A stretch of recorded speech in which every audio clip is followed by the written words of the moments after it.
15 अप्रैल 2023 की शाम प्रयागराज के कॉल्विन हॉस्पिटल के आसपास का इलाका असामान्य रूप से हलचल से भरा हुआ था। पुलिस के सायरन और मीडिया की भारी मौजूदगी ने माहौल को तनावपूर्ण बना दिया था।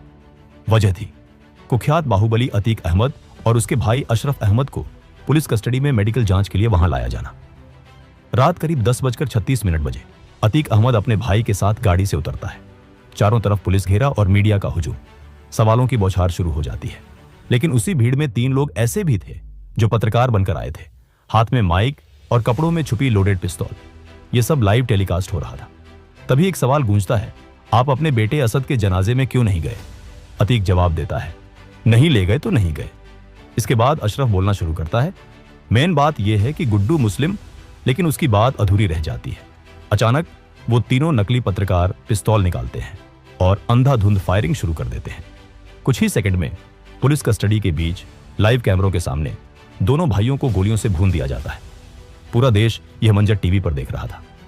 सवाल उठता है, इतनी कड़ी सुरक्षा के बीच 20 से 22 साल के 3 लड़के ये सब कैसे कर गए? और इससे भी बड़ा सवाल, आखिर अतीक अहमद की कहानी यहां तक पहुंची कैसे? उसका अपराध, राजनीति और कथित आतंकी कनेक्शनों का वो जाल क्या था जिसने इस खौफनाक अंत की नींव रखी?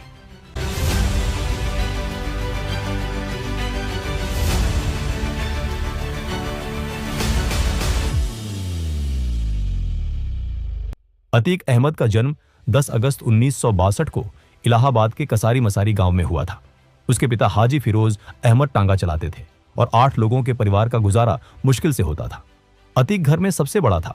पिता चाहते थे कि अतीक पढ़ लिख कर अच्छी नौकरी करे, लेकिन उसका मन पढ़ाई में कम और दबदबा बनाने में ज्यादा लगता था।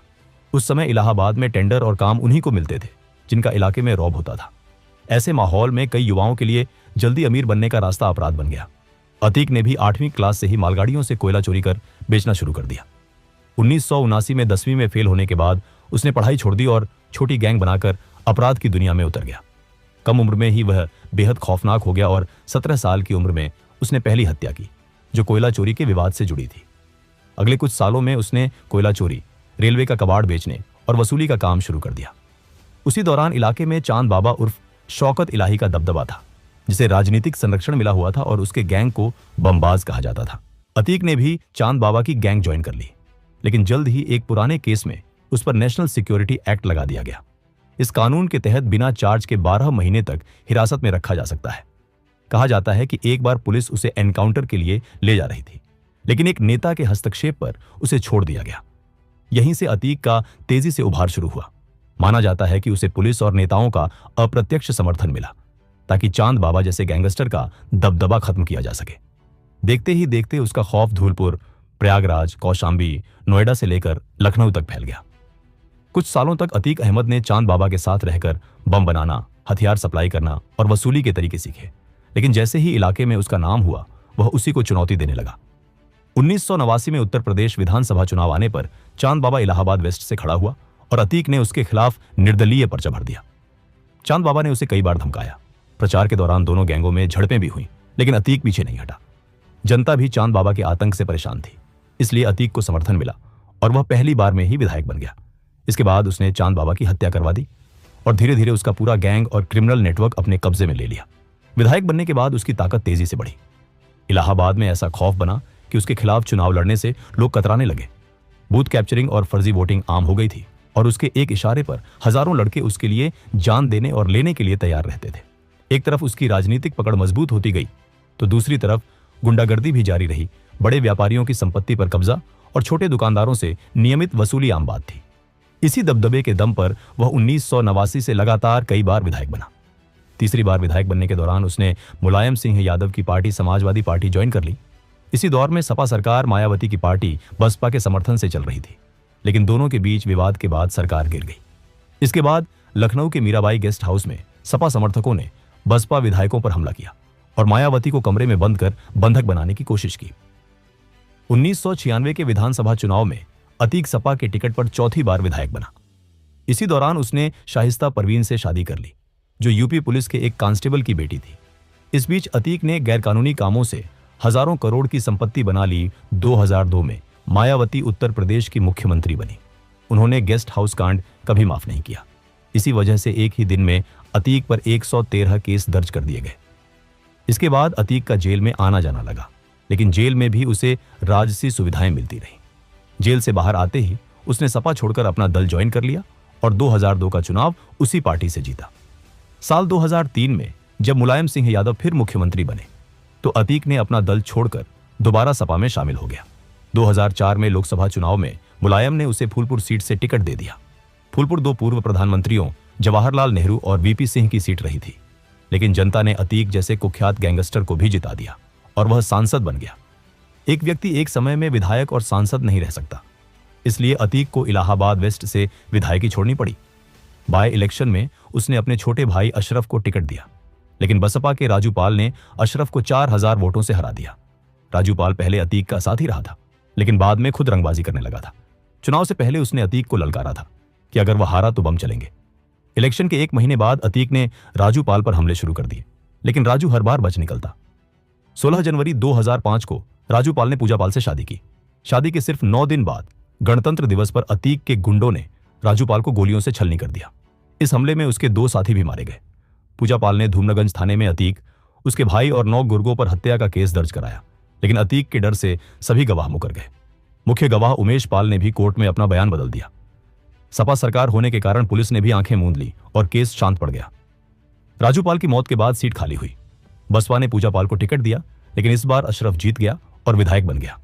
अब अतीक की 5 उंगलियां घी में थीं, खुद सांसद, भाई विधायक और सत्ता में अपनी पार्टी। इलाहाबाद में वह पैरेलल सरकार चलाने लगा। लोग कोर्ट जाने की बजाय सीधे उसके पास आते और वह राजा की तरह फैसले सुनाता। लेकिन 2007 में उसे सबसे बड़ा झटका लगा। साल 2007 में उत्तर प्रदेश में 2 बड़े बदलाव हुए। विधानसभा चुनाव में मायावती ने 206 सीटें जीतकर पूर्ण बहुमत के साथ मुख्यमंत्री बन गई। वहीं इलाहाबाद वेस्ट सीट से पूजा पाल ने अशरफ को करारी शिकस्त दे दी। यहीं से अतीक अहमद की जिंदगी की उल्टी गिनती शुरू हो गई। अब ना तो उसका भाई विधायक था और ना ही उत्तर प्रदेश में उसके मतलब की सरकार थी जो उसके काले कारनामों को नजरअंदाज करती। मायावती की सत्ता वापसी से उमेश पाल का भी जमीर जागा। वह पुलिस स्टेशन पहुंचा और अतीक तथा उसके भाइयों के खिलाफ किडनैपिंग का केस दर्ज कराया।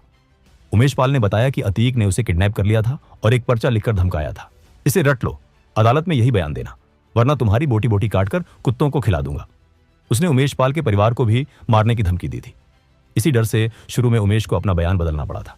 राजू पाल हत्या और उमेश पाल किडनैपिंग, इन दोनों मामलों में सांसद होने के बावजूद अतीक पर गिरफ्तारी की तलवार लटकने लगी। परेशान होकर अतीक अंडरग्राउंड हो गया। जल्द ही पुलिस ने दिल्ली से उसे पकड़ लिया और कोर्ट के फैसले तक जेल भेज दिया। जेल में रहते हुए भी वह लोकसभा का सांसद बना रहा। 2008 में मनमोहन सिंह सरकार अमेरिका के साथ न्यूक्लियर डील कर रही थी। संसद में वोटिंग होनी थी और कांग्रेस के पास बहुमत नहीं था। कांग्रेस ने सपा समेत अन्य दलों से समर्थन मांगा। जेल में बंद 6 सांसदों को वोटिंग के लिए निकाला गया, जिनमें अतीक भी शामिल था। सपा का निर्देश था कि न्यूक्लियर डील के पक्ष में वोट करें, लेकिन अतीक ने अपनी पार्टी के खिलाफ जाकर डील के विरुद्ध वोट दे दिया। इससे मुलायम सिंह यादव इतने नाराज हुए कि उन्होंने अतीक को सपा से निकाल दिया।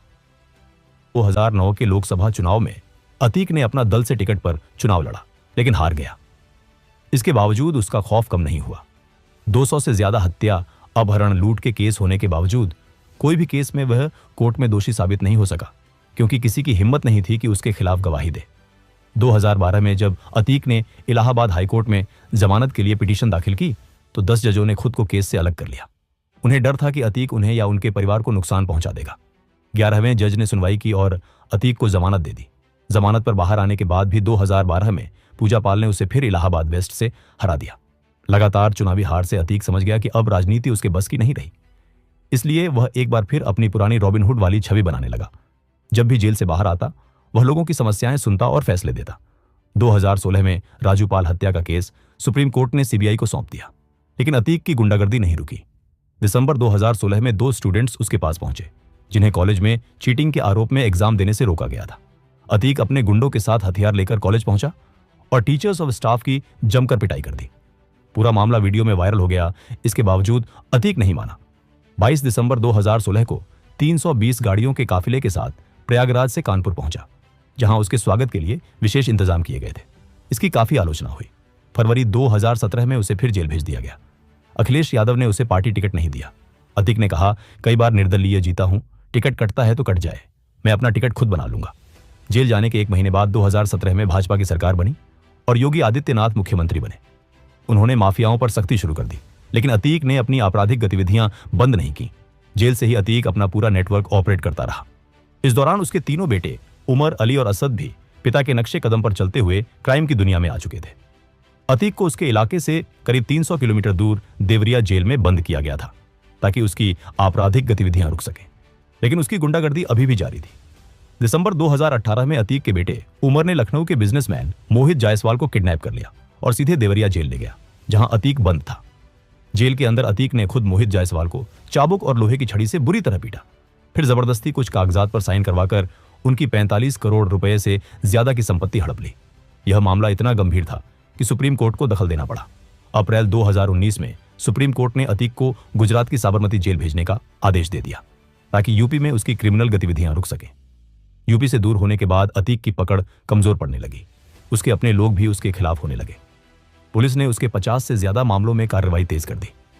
उसकी हजारों करोड़ की अवैध संपत्तियों पर बुलडोजर चलाए गए और जब्त कर ली गई। उत्तर प्रदेश पुलिस अतीक की संपत्तियों पर बुलडोजर चलाती रही, वहीं उसके बेटों पर भी शिकंजा कसता गया।